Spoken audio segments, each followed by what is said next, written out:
everyone. Very excited to be here with Muriel. Thank you all to the Vitamin Shoppe for hosting us. I'm Michele Calhoun. I'm the head of health and wellness, consumer health and wellness at GoodRx. GoodRx helps 1 in 4 Americans find the healthcare they need at a price they can afford. And my team works with non-prescription brands and companies at GoodRx to help them access GoodRx's consumers who are making decisions about healthcare. And I am very pleased to introduce Muriel to you all. I'm going to use my notes. So Muriel was named president of the Vitamin Shoppe in September of 2023. Prior, she was the executive vice president and chief merchandising and marketing officer, overseeing all merchandising, marketing, branding, content and creative, product development, and private label brand initiatives.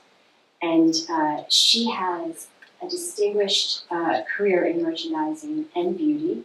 Prior to the Vitamin Shoppe, she led Macy's $3.7 billion beauty business across all channels as the executive vice president and omni-general merchandise manager of beauty.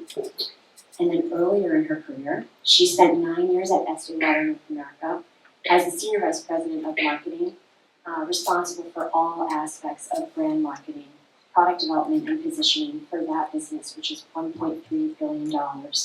And she was also the EVP and CMO of Ann Taylor, where I had my first retail job in college. And she held leadership roles in Hartford, Goodman, and Saks. So happy to be here with you today. So let's start out by talking a little bit about the Vitamin Shoppe and Vitamin Shoppe strategy. Why don't we start by showing a little video of the Vitamin Shoppe? Let's do that, okay? It's about to drop. Curtains calling, take your seats. Lights, camera, action, baby. It's my time, it's your time, it's showtime. It's my time, it's your time, it's showtime. It's my time, it's your time, it's showtime. It's my time, it's your time, it's showtime. Are you ready?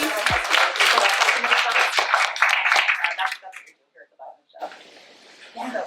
So we'd love to know kind of, let's start by talking about your strategy for the Vitamin Shoppe. And what do you, how are you bringing Vitamin Shoppe to market?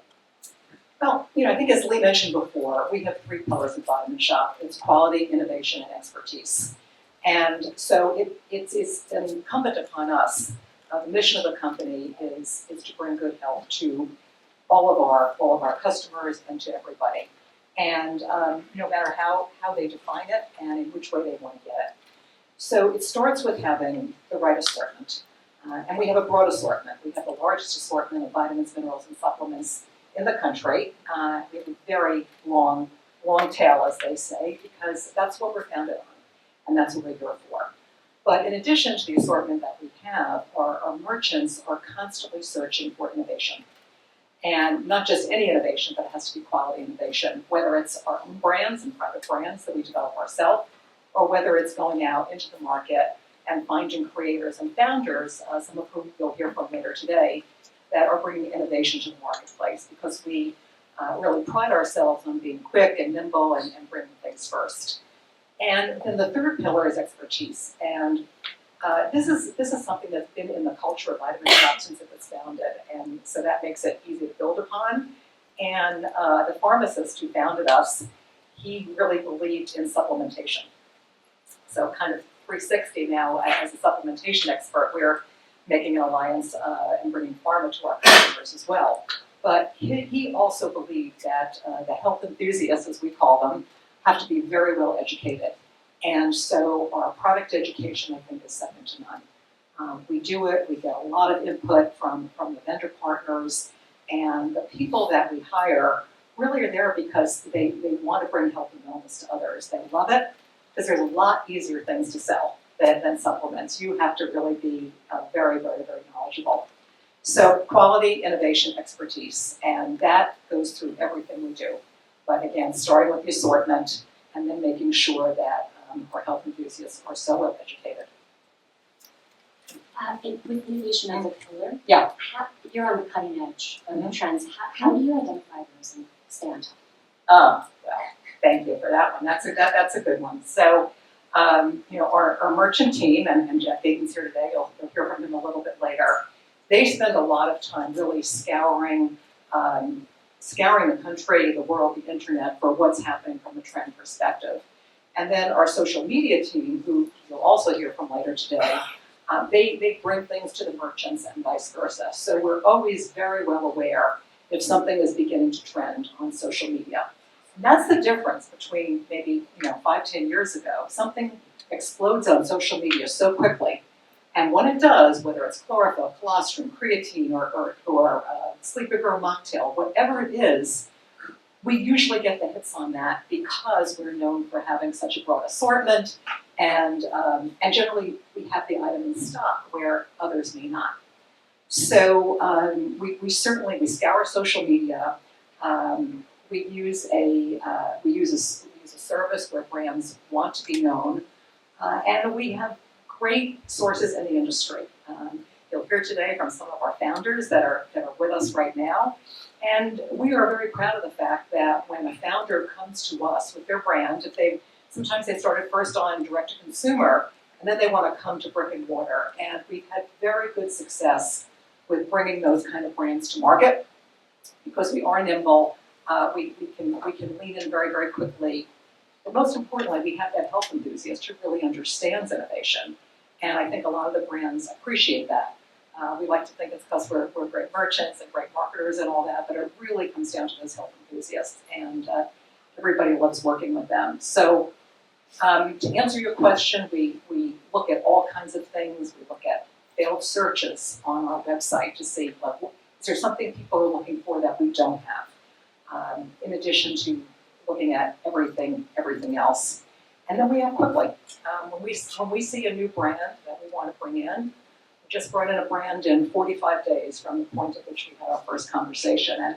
And we say we could have done it in 30 days if everybody was as hungry as we were to make it happen quickly.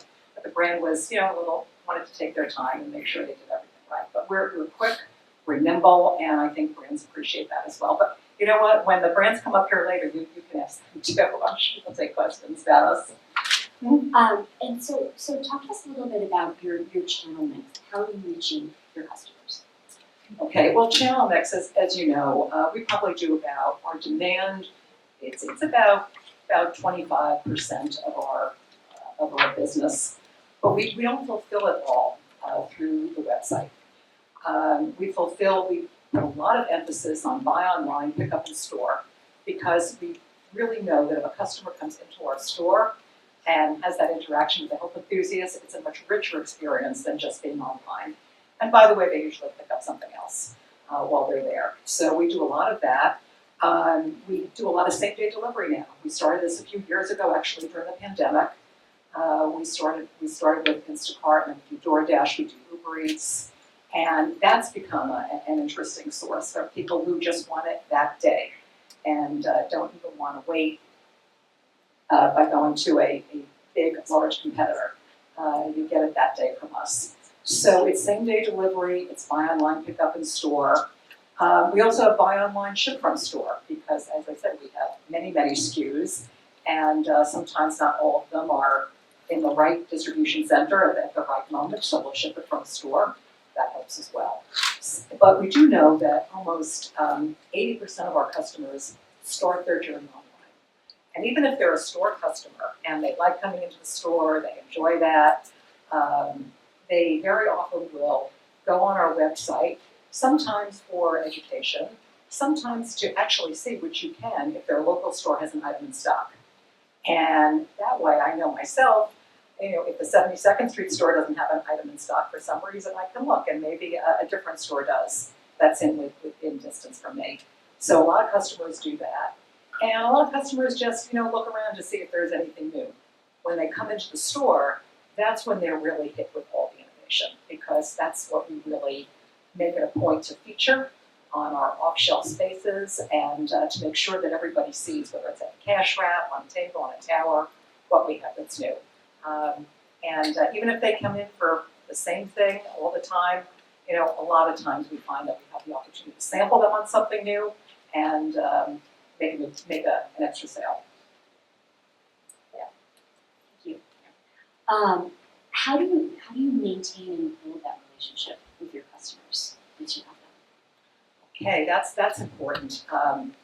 One of the things that we're really proud of is our net promoter score is very, very high. It's upper 80s, and it's because when you come into our store, the people that know us really do love us. They have a good experience in the stores. Again, there's so much misinformation on the internet today, particularly around health and wellness. You don't know who to trust. You know, your brother-in-law says this. You know, your doctor says don't take any of that. And I think that we have built a reputation, and which we're really proud of, because this isn't something you can buy. That we do give good advice. That we don't just try to sell, you know, the latest thing that's in there. Our associates, they're not spiffed. You know, their job is to make sure that you give the customer a really good experience. And we secret shop them. We do all kinds of things to ensure that that experience really is right. Because that's what we're here for. I mean, there are other channels that are more convenient. You know, if you're in the grocery store, there's lots of things you can pick up. If you're on Amazon, lots of things you can pick up. But as a specialty destination, it's going to be worth the trip. And so we make sure that the education continues, that we continue to get newness, so there's always a reason for people to come into the store. And we have a loyalty program.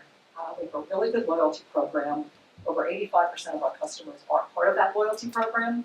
And we continue to educate them. We have special days for them in store.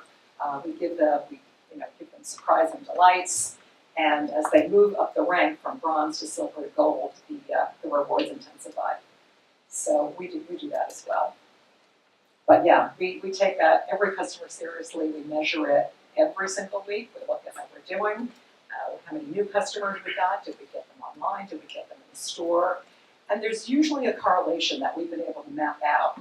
If we have, whether it's a brand or a new product or a new flavor sometimes that gets a lot on social media. You know, we just had Ghosts, what kind of grape was it? Okay. When that went out, all of a sudden we see a great spike in the business. Alani New Witch's Brew, this is probably its 5th year that we've had it, but every time we launch it, wow, people come looking for it. And we see a great correlation between when we have that kind of newness that becomes important on social media and the new customers that we get. Then it's our responsibility to keep them. And so we measure our retained customers as well. And we have different communications that go out, whether it's a new customer, a retained customer, lapsed customer. And we're very intentional about whether it's direct mail, whether it's email, whether it's SMS, what kind of communication you would want based on your purchasing behavior so far. So, as a leader, transition to leadership, you're balancing innovation with operationalizing things. So how do you operationalize the innovation that you're driving? I think that's something we're good at. It's number one because we are nimble. We find the innovation, whether it's in private brand or in our third party, and then we have gotten a whole system in place. When we're going to launch something new, the merchant team works with the entire organization to make sure it looks right. We have a whole series of meetings where we share with the organization what's coming, what's new. That's their marching orders, depending on what they're in charge of. If they're in charge of email, if they're in charge of SMS, if they're in charge of education, everyone then gets that message at the same time. And then we follow up on the most important messages. We have a pep rally every Wednesday for our store leaders, and something is talked about there. It's signage, it's on the website, it's in the blog, it's on social media. So I think one of the things that being a smaller organization, we are able to do is put the entire organization together so that when we have a story to tell, we're telling it everywhere. And we have a lot of places to do that. It comes down to store signage. We have a window cling to talk about something very, very new. It's all coordinated, and it's very systematized. And quite frankly, it was the systems were always in place, or always, certainly for some time, been in place. And I think that what the merchant team has done is to have more juicy stories to tell. And what we try to also then do is if there's a story about, I haven't asked me yet about GLP-1s, we'll get to that, but if there's a story about that, we try to make it a whole story. So that we're not just saying, okay, this is one product or this is one brand. We try to really make sure that when we're telling the story, it's complete, it's rich, and it's something that can happen, on our blog and in multiple different places. And when we spoke, you said good ideas are great, but making them happen is what makes the difference. Yeah, that was a early advice I got from one of my early mentors. Is anyone can have a good idea. Ideas are easy, but it's making them happen and executing, with precision and with excellence. And that's something we really do a good job of here. Yeah, ideas are cheap, and execution is what it's all about. And there was an early advice from an early mentor. It's good advice. Yeah. Well, I'll ask you about GLP-1s. Do you want to talk a little bit about Whole Health RX? Sure. So I'll talk about two things. One of the things you'll see in the trend report that everyone has here, the biggest trend, the number one trend, and it's not just in the country, it's in the world right now, is the amount of people that are using GLP-1s or want to use GLP-1s or are GLP-1 curious, and it is taking over all the conversation. What we know is that many people that are on GLP-1s really need a tremendous amount of support because, as we all know, because we're in the industry, many people taking GLP-1s are restricting their intake, so they're not getting enough protein, causing bone loss, muscle loss. We know that many people are having digestive problems, which a probiotic can help. And there are many things that we as Vitamin Shoppe can help somebody when they're on that journey, getting them the fiber, getting them the multivitamin that they might need. So we began to start working on that really as soon as we began to see how quickly this was exploding. Because as a health and wellness company, with the biggest trend in the world, we want to make sure that our people are trained. And there's an explosion, as you can imagine, of new products entering the market. And what the team has to do is really make sure, again, it goes back to quality, what are the things that really will work? And in 2 weeks, you'll see 10 days, you'll see at the front of our store, we'll have a whole section really dedicated to GLP-1 support. And again, it's protein, it's multivitamin, probiotic, and fiber. But we began to hear from our own health enthusiasts, some of the people in our stores, some of our district merchants, district managers, that, you know what, I'm going to a med spa because I tried to lose weight on my own, couldn't do it. And I'm going to a med spa, or I talked to my doctor, I got a prescription. And as it happened, we were in conversation and talking about launching a telehealth platform. And so we did, and we launched that a few months ago, and so that Whole Health RX, which you will see on the vitaminshoppe.com, if you go there, you'll see the link to that. We can connect you to a provider who will then give you the prescription for either the Ozempic, Mounjaro, the compounds, or the orally dissolving tablets, which is the newest format, which I think has been very, very popular. So, and just like we were started by pharmacists who believe in supplementation, we decided to make pharmaceuticals available to our customers who want it, because we felt that we were in a unique position of being able to offer a whole package of education. And it's not just, take it and good luck, but really to understand the whole package. And Whole Health RX is broader than just GLP-1s. We just launched Kaisertrex TRT just a couple weeks ago, and we have more things coming. So it's a whole platform for us to really broaden the range of options that we can give our customers, because everybody wants options, and one size does not fit all. Thank you. Let's transition to leadership experience. Okay. So talk to us about your journey to the president of the Vitamin Shoppe. Okay. Well, we don't have all day, but I have had a long journey. I started in a traditional merchant training program at Bloomingdale's and Saks. I then switched over to marketing, where I worked at Estee Lauder, as you mentioned. And so prior to making that switch to marketing, I had merchandised many different categories, from intimate apparel to jewelry to junior sportswear. But I really did fall in love with the beauty category, and when I had an opportunity to work with Estee Lauder, I thought that was an amazing experience. And when I think back now, it's not a traditional path, but Leonard Lauder, who I still revere, he said, my team here is great at getting something from idea to the point at which it ships out the door.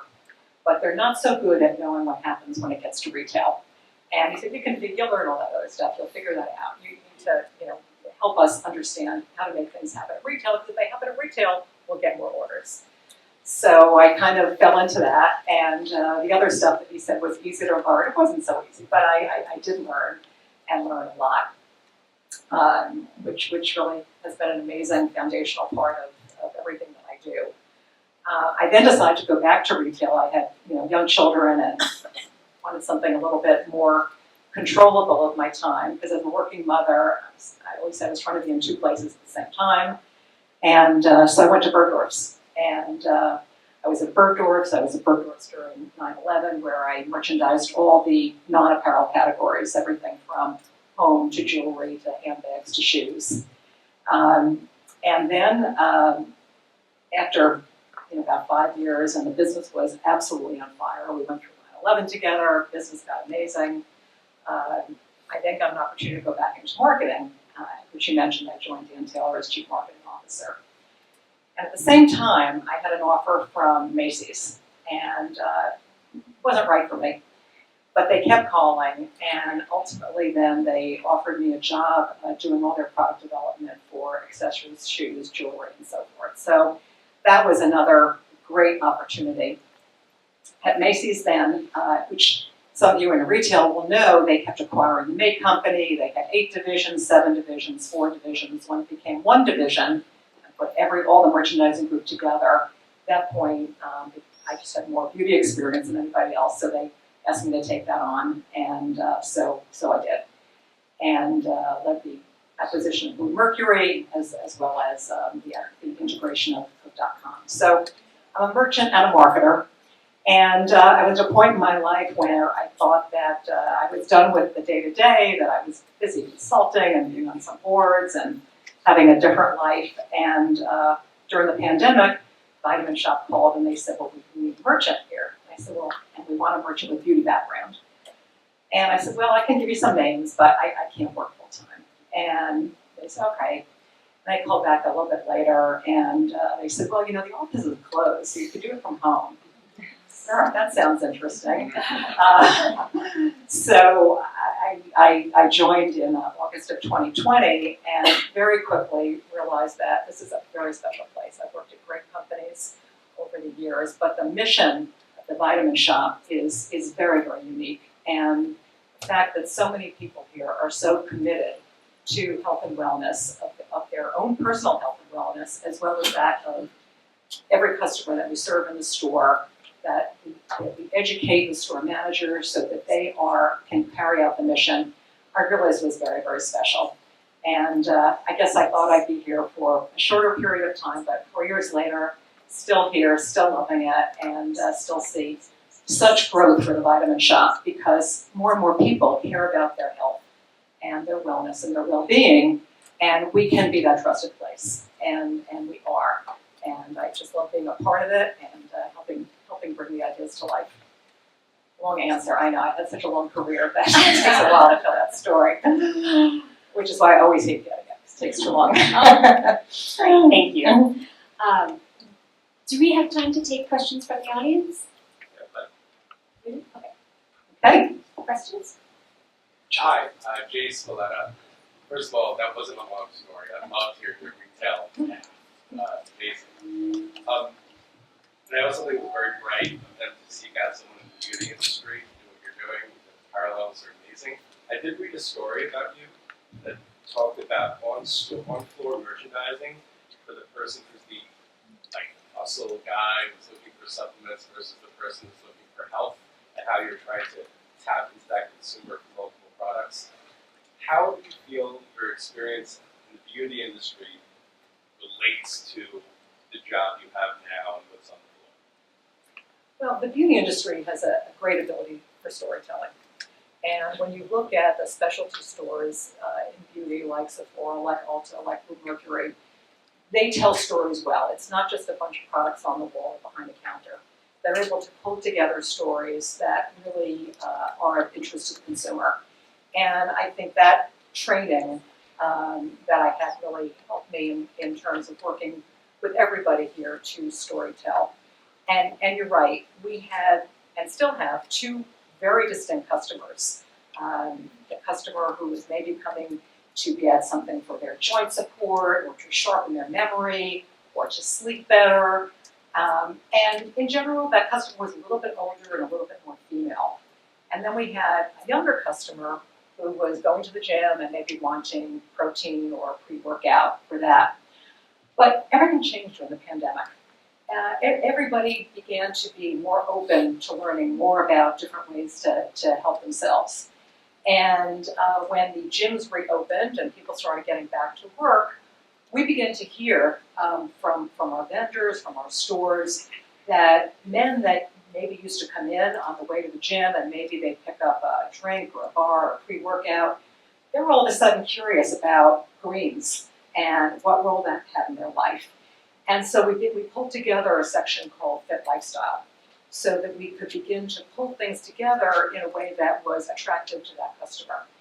Because we do know that one of the rules of retailing is the more categories that you can get a customer to buy into, the more channels the customer buys into, the stickier that customer is, because they're more engaged with the brand. And so everything we did was to try and engage the customers that would have more. And the more mature customer, all of a sudden creatine went crazy. Doctors were telling their elderly customers that it was something for them.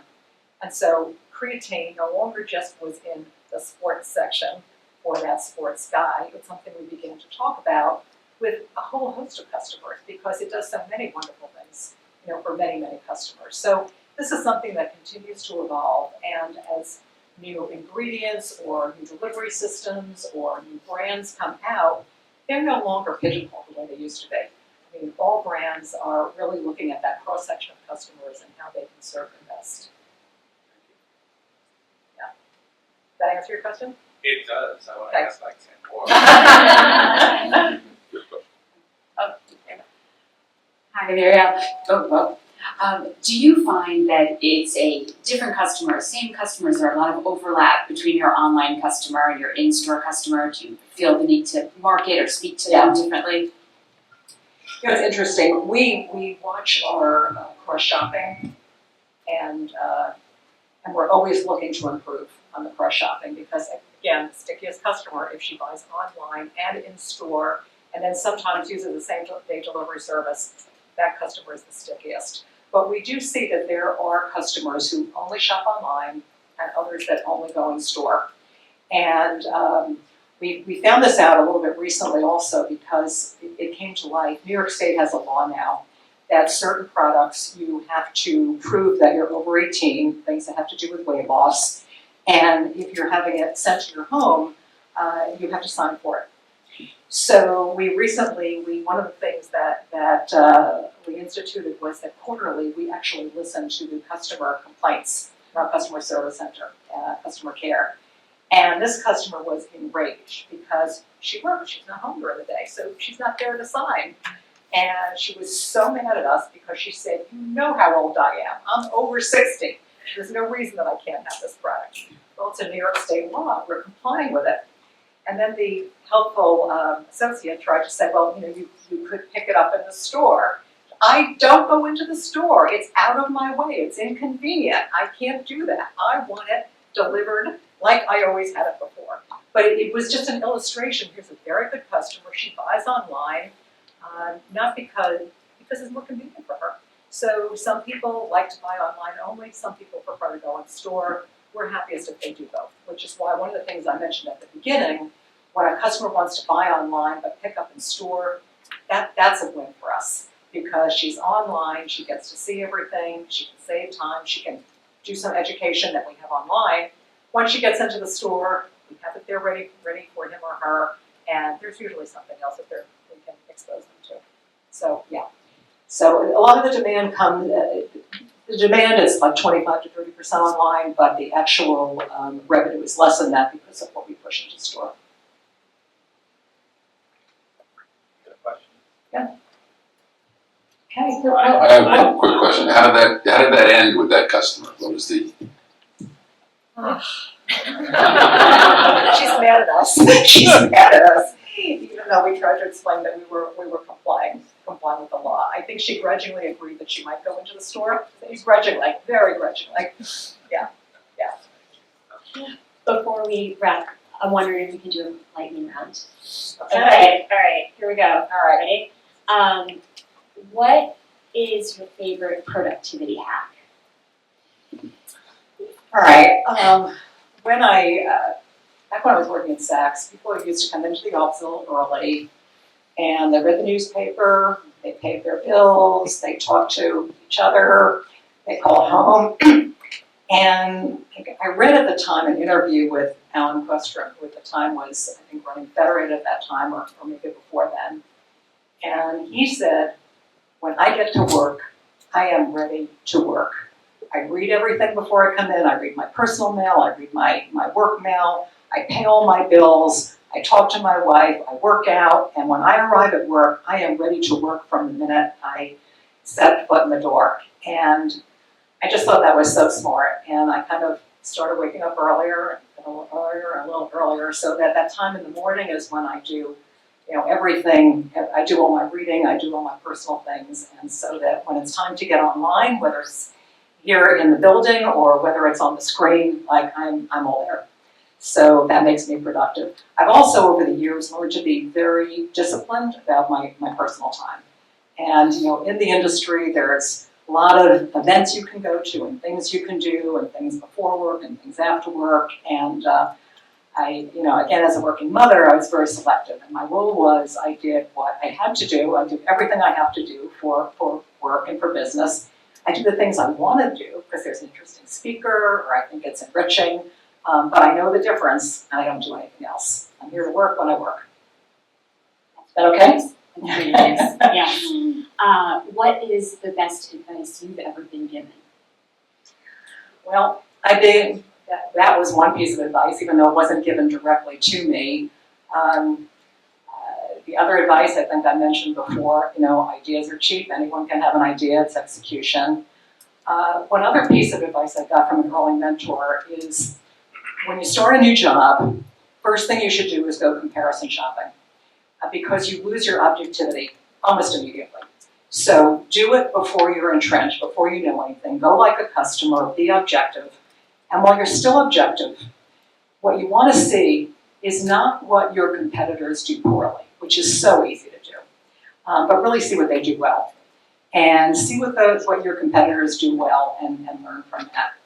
And just continue to ask questions, because once you lose your objectivity and you go to your competitors, you can look at everything they don't do well and what you do better. He said, and you won't grow that way. The way to keep learning is to keep seeing what others do well. My last question. Okay. Is what is your favorite leadership advice that you give? Well, having heard my long and complicated career, I began to believe, and I do believe, that when you look at a business from different angles and different lenses, it makes you more well-rounded. When you understand the other person's point of view, it makes you better able to reach a good solution. So since I've been in merchandising and marketing, I've been in wholesale and retail, I've been in large companies and small companies, I've been in product development, I've been in so many different things that it does give me a 360-degree view of things. So I always encourage people when they come to me for advice and they're looking to get the next step and the next step and the next step, take a sideways step. Take a sideways step because it will pay off in the long run. If you are at this level in planning, and maybe you'll take a side step into finance. If you're in merchandising, maybe you go into planning. If you're in marketing, maybe you go into stores. If you're in stores, maybe you go into social. And I really, really believe that when we have the opportunity to cross-train people, that it pays off so well in the end. So that's my belief. All right, I'll be around, so any other questions, feel free. Thank you, Muriel. Okay.